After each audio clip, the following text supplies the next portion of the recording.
আসসালামু আলাইকুম বন্ধুরা, চলে এসেছি আজকে একটা ভিডিও নিয়ে। এখন বাজে বেলা দুপুর 2টো।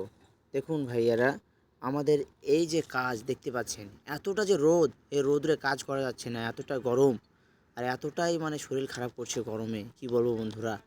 তাই আমরা চলে এসেছি একটা নতুন ভিডিও নিয়ে। এখন আমরা কুশলের রস খাবো, তাই দেখি কুশলের রস আনতে চলে গেলাম। আমি একটা ঢব নিলাম, ঢব করে নিয়ে চলে গেলাম দোকানে গিয়ে। বললাম, দাদা কুশলের রস দিন 100 টাকার। কুশলের রস দিল, এই যে দেখেন রসটা 100 টাকা দাম নিয়েছে। আস্তে আস্তে সিঁড়ি বেয়ে আমি ওপরে চলে গেলাম আমাদের বন্ধুদের কাছে, তাদেরকে খাওয়ানোর জন্য।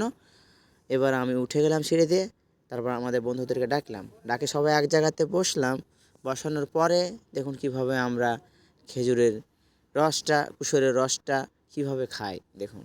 আমার মামুটা খুব লজ্জা করছিল, তাই গামছা দিয়ে মুখ ঢেকে নিয়েছে, বলছিল আমার চেহারাটা দেখাবে না, তাই আর দেখায়নি। দেখুন মগে করে ঢালানোর পর আমার এক বন্ধু রস খাচ্ছিল এবং কিছুতে খেতে পারছে না, কারণ রসটা খুব ঠান্ডা।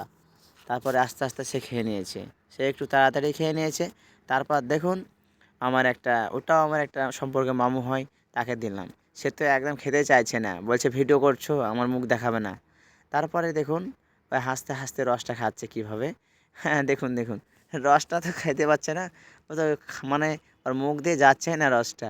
দেখুন কতক্ষণ ধরে খাচ্ছে, এক গ্লাস রস কতক্ষণ ধরে খাচ্ছে দেখুন, দেখতে থাকুন। আর আমার আরেকটা মামু, ওই যে বলেছিলাম গামছাতে মুখ ঢেকেছে, ওই তো ওই দিকে বসে আছে, দেখুন কেমন লজ্জা করছে, লজ্জা পাচ্ছে দেখুন।